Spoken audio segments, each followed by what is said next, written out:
Gracias, Alicia.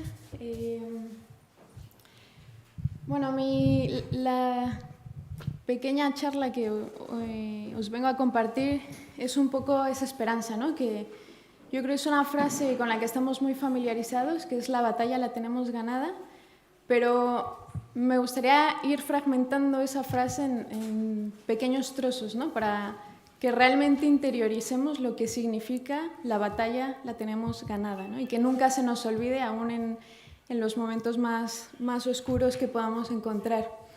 Antes que nada, la batalla, ¿no? Es decir, esto es una batalla, yo creo que todos somos conscientes de ello.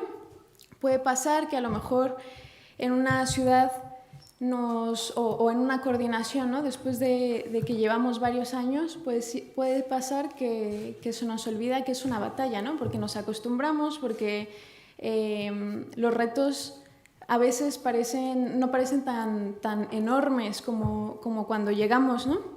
Y nos vamos acostumbrando.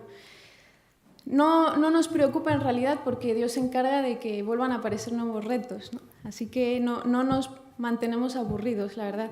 Pero sí que es importante recordar que es una batalla espiritual, que es algo que yo creo que todos tenemos presentes. Yo hablaría de una batalla espiritual en dos dimensiones. Por un lado, la batalla espiritual personal y por otro lado, la batalla espiritual que se ve en la sociedad, ¿no?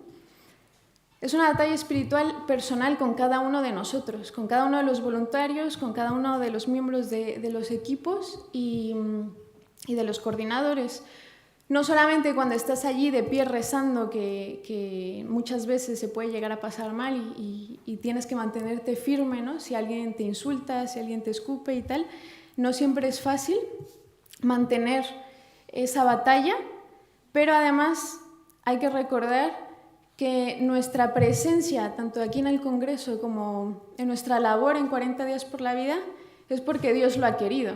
Es decir, Dios ha elegido para nosotros estar en este apostolado concreto como una forma de trabajar esa historia de amor con nosotros, ¿no? Con cada uno de nosotros. Es decir, 40 días por la vida, aparte de todo el impacto que puede llegar a tener una sociedad, es una historia de salvación de nuestra propia alma en la labor que desempeñamos.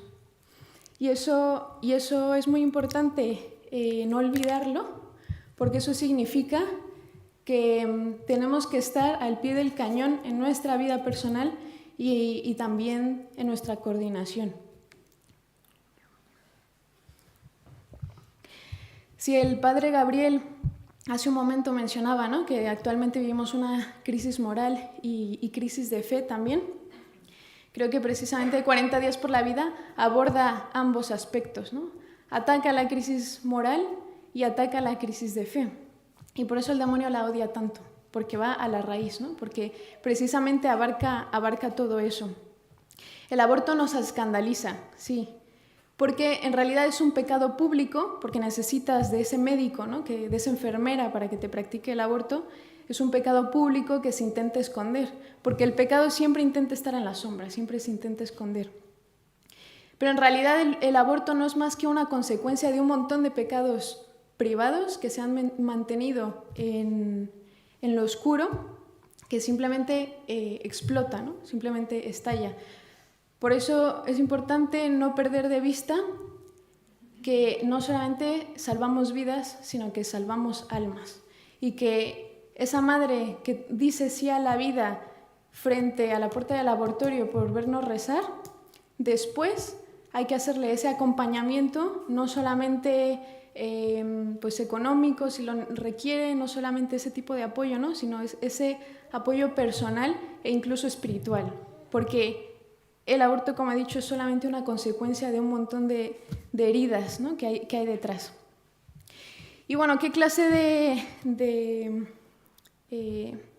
pecados privados resultan en el aborto, ¿no? Pues para empezar, la soberbia, ¿no?, que es la madre de todos los pecados.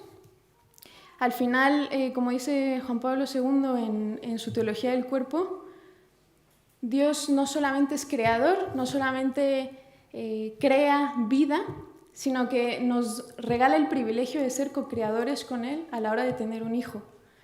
Cuando se produce un aborto, no solamente se incumple ese mandamiento de no matarás, sino que se rechaza ese regalo que Dios nos hizo de ser co-creadores con Él, ¿no? Es decir, pues realmente es muy fuerte, ¿no? Eso por un lado. Por otro lado, como sabemos, en este libertinaje sexual, ¿no? Libertinaje moral en el que vivimos en la sociedad actual, se ha vendido la idea de que se puede usar, de que es lícito usar a una persona en lugar de amar, ¿no? Juan Pablo II también explica que lo contrario a amar es usar, precisamente, ¿no? No es odiar, es usar. Y eso lo vemos en nuestro día a día en la sociedad y es muy común, ¿no? Si no me aporta nada esta persona, la desecho, ¿no? Paso a la siguiente. Y evidentemente el aborto también es un resultado de un montón de heridas afectivas y se ve en aquellas mujeres que comparten su testimonio, que nos dan esa generosidad. Son un montón de heridas afectivas, de esa falta de cariño que a lo mejor nos recibieron en algún momento y que nosotros, pues nuestra labor también está no solamente en ofrecerles una mano, una ayuda, sino ese cariño, ¿no? ese amor. Esta batalla que también se libra en el plano personal, seguramente yo creo que todos os habéis hecho esa pregunta alguna vez, ¿no? ¿Por qué te eligió a ti concretamente? ¿Por qué te eligió a ti, Juan, a ti, Alicia, a ti, Carlos? ¿Por qué te eligió a ti concretamente para este apostolado concreto? ¿Por qué no te eligió para otro? Porque no creo que nadie esté aquí porque quiere como tal, ¿no? O sea, no es que hayas cogido un catálogo de apostolados y hayas dicho, bueno, este sí, este no, este sí.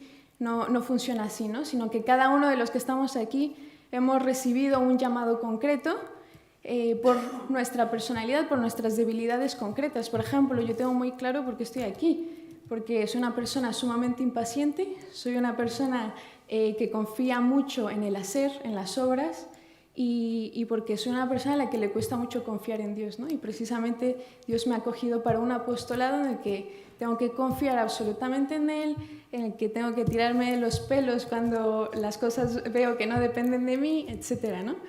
Y sé que seguramente cada uno de vosotros tiene vuestras propias heridas, vuestras propias vulnerabilidades, y es realmente por eso por lo que estáis aquí, ¿no? Porque al final Dios pretende santificarnos con lo que estamos haciendo aquí, ¿no? Y creo que no hay que perder de vista eso, porque eso significa que todas las acciones que hagamos en nuestra ciudad, en nuestra coordinación, no solamente tienen que valer para ver un resultado en nuestra ciudad, sino también un resultado en nuestra propia alma. Yo soy muy fan de San Ignacio de Loyola y él habla de que somos soldados de amor por Cristo y habla del Rey Eterno, ¿no? Estos soldados de amor están puestos al servicio de este Rey Eterno y bueno, quiero destacar simplemente algunos valores que supone tener a la hora de ser un soldado por Cristo, ¿no? Uno es la fidelidad o la lealtad a ese Rey Eterno, ¿no? Que era algo que San Ignacio veía muy claro, ser fiel a Dios, porque sabemos que Dios siempre es fiel, ¿no? Pero a nosotros nos cuesta más. Y creo que es un valor muy importante en la sociedad de hoy, porque vemos claramente una crisis de la falta de compromiso. Vosotros lo veis en vuestros voluntarios, ¿no? Qué difícil es conseguir cubrir los turnos, qué difícil es pedirle a una persona que se apunte regularmente a la semana a rezar, qué difícil es que le pidas cosas a lo mejor a tu equipo, ¿no? Y qué difícil es comprometerse en general, y cada generación nueva que viene pues le cuesta más, ¿no? Esa crisis de compromiso, esa falta de compromiso, al final supone también una falta de amor, ¿no? Porque el amor lleva compromiso inevitablemente, ¿no? Y bueno, ese es uno de los valores, fidelidad y lealtad. Y otro que me gustaría destacar es el tema del honor, que es como un concepto que no está muy de moda en la actualidad, pero que en la Edad Media y en el Renacimiento el honor era muy importante, ¿no? Y las personas estaban dispuestas a morir y a entregar su vida por salvaguardar el honor, ¿no? El honor era este ideal relacionado con la virtud y era una especie de valoración que tiene la persona sobre sí misma, independientemente de lo que los demás pensaban, ¿no? Distinto a la honra, que era, digamos, la percepción que se tenía de puertas para afuera. Entonces, bueno, eso del honor suena súper raro en la actualidad, pero creo que es importante porque precisamente tiene que ver con esto que mencionaba, ¿no? Lo de los pecados privados y los pecados públicos. Es decir, nosotros vemos el pecado público del aborto, ¿no? Cuando estamos allí rezando, pero cada uno de nosotros conoce sus propias heridas, conoce el estado de su alma. Y lo contrario, y yo creo que es lo que más sobreabunda en la sociedad actual, que se antepone contra este honor, que son esos ideales altos, esa virtud, es el tema de la mediocridad. Y se da la mediocridad porque se ha relativizado todo, ¿no? No solamente la verdad, sino el pecado, la moral, etc. No significa solamente conformarse con esa mediocridad, conformarse con ese pecado, sino también vemos síntomas de la sociedad actual, que son la desesperanza, que son la asedia de la que hablaba Monseñor Munilla ayer. Y todo eso tiene que ver con esa pérdida de ideales, con esa pérdida de virtud, ¿no? ¿Quién está dispuesto hoy en día a luchar por un ideal si todo vale, ¿no? Y creo que 40 días por la vida y vosotros en vuestra ciudad, de hecho por eso estoy convencida y cada vez lo veo más claro, que 40 días por la vida no solamente va a acabar con el aborto porque tiene como base lo fundamental que es la oración, sino que también estoy convencida de que está contribuyendo al resurgir, no solo pro vida, sino católico de España. Y lo veo, ¿no? Porque cada vez hay más ganas de dar ese testimonio de fe público que tanto acobardaba antes, ¿no? Y creo que eso tiene que llenarnos de esperanza y nosotros, en nuestro ámbito privado, hacer un examen de conciencia constante, ¿no? De decir, vale, ¿cuáles son mis debilidades? Por aquí es donde siempre me va a entrar el demonio, ¿no? Si ya sé que por aquí caigo una y otra vez por lo que sea, pues tengo que poner atención aquí, ¿no? Y no cansarme de mirar alto, no cansarme de buscar esos ideales, porque efectivamente la santidad depende de Dios, ¿no? Eso nadie, por nuestros propios méritos, no la vamos a ganar, efectivamente. Pero no caigamos tampoco en la justificación de nuestros actos por las circunstancias, ¿no? Porque si Dios nos ha elegido no solamente para seguirlo, para cargar la cruz con Él y para hacer este apostolado, significa que Él tiene la confianza y que Él va a estar allí para acompañarnos en esta batalla espiritual, ¿no? Así que bueno, yo os animaría a trabajar pues, o a analizar, ¿no? Vuestra fidelidad, vuestra lealtad con Dios y también meditar sobre este concepto que es el honor, ¿no? Y bueno, muchas veces habréis oído seguramente, porque lo decimos mucho en 40 días, que puesto que es una batalla tenemos que ir preparados, ¿no? A la batalla. Y se habla de ir preparados estando en oración, estando en estado de gracia, con el rosario como arma, con los sacramentos, etcétera, ¿no? Y todo eso ya lo sabemos y estoy segura de que todos lo hacéis porque es fundamental, ¿no? Pero yo os animo a dar un paso más, ¿no?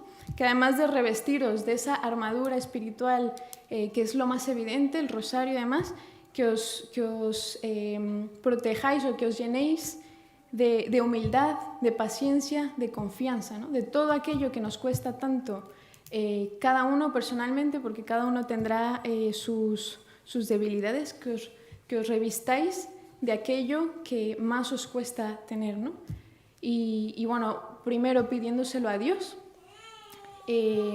y segundo, pues no teniendo miedo, ¿no? De cada vez que Dios os lo pida. Yo creo que también vivimos en una sociedad muy, no sé cómo llamarla, pero pues se exaltan mucho estos valores, ¿no? De tolerancia, de pacifismo, ¿no? De una especie de pacifismo, etc.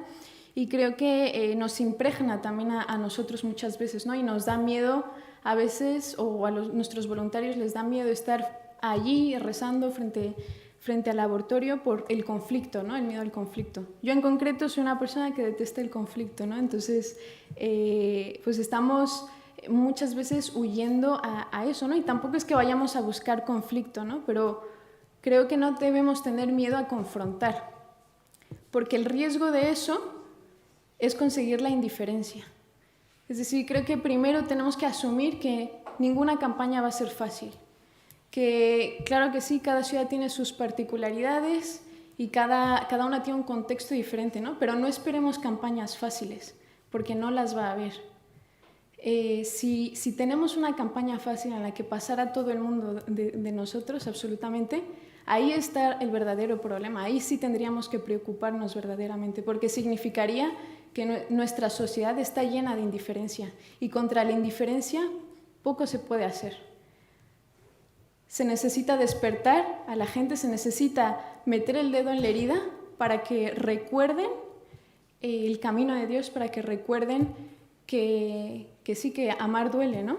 Pero que no se entiende el amor sin las entregas, no se entiende el amor sin la renuncia.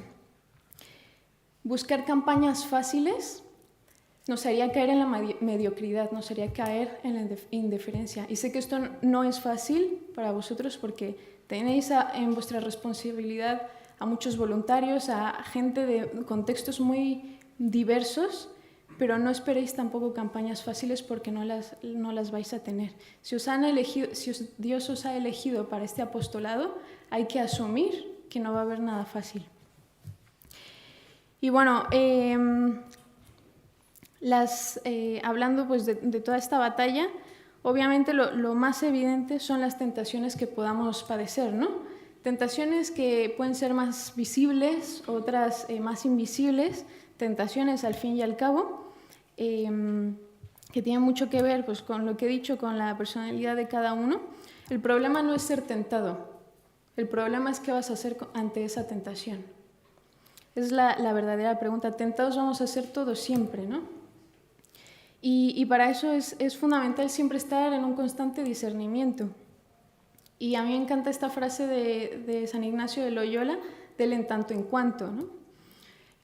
Cada vez que tengamos una duda, bueno, esto sirve en tanto en cuanto sirve para mayor gloria de Dios, sí o no. O sea, puede parecer que a nosotros nos parece una fantástica idea, ¿no? ¿Sirve para mayor gloria de Dios, sí o no? Si es no, pues ya está, ¿no? No hay nada más que pensar. Humildad y a seguir. Porque al final nosotros solamente somos fieles siervos. Eso es a lo que tenemos que aspirar, a ser fieles siervos de Dios, ¿no? Que tiene una visión 1000 veces más global que nosotros. Nosotros somos sus siervos, Él es el Rey y Él es el que toma las decisiones. Y bueno, finalmente, dentro de esta frase, la batalla la tenemos ganada. El hecho de que la tengamos ganada, todos lo sabemos. A veces se nos olvida, ¿no? Y a veces podamos caer en el pesimismo, en la desesperanza de es que han sacado esta ley, es que ahora nos persigan los pro vida, qué mal está el mundo, esto está perdido, ya mañana el apocalipsis, todo eso, ¿no? Pero no olvidemos que la batalla la tenemos ganada, que Cristo venció a la muerte. La muerte no es nada, absolutamente nada. ¿Qué significa la muerte?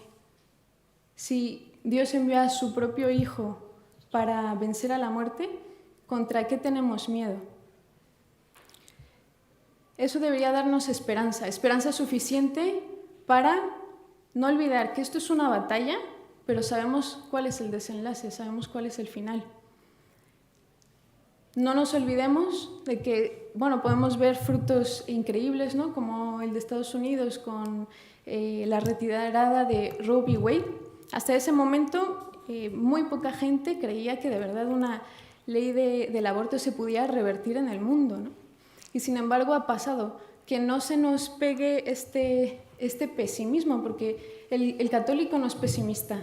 El católico es capaz de ver a Cristo en cada uno de los frutos que derrama. Y si nos da esperanza este hecho que sabemos, que conocemos, la esperanza implica espera. Hay que esperar, hay que perseverar. Y creo que el testimonio que escuchamos ayer de Isabel Vaughan precisamente nos habla de esa perseverancia, de esa espera. Habrá 1000 veces que estemos frente al laboratorio que veamos que no pasa absolutamente nada. Yo antes era rescatadora, eso significaba que tenía un papel más activo, ¿no? en ayudar a que las madres cambiaran su decisión. Entonces era como más evidente ver las cosas, ¿no? En todo el tiempo que llevo en 40 días por la vida, cuando yo he estado rezando frente a un abortario, no me ha tocado ninguna madre que haya cambiado de opinión, poco he visto, ¿no? Realmente. Sin embargo, Dios nos llama a esa espera y no podemos negar los frutos que derrama, porque si nos llamamos católicos no podemos olvidar que Cristo ha resucitado y ha vencido a la muerte. Muchas gracias.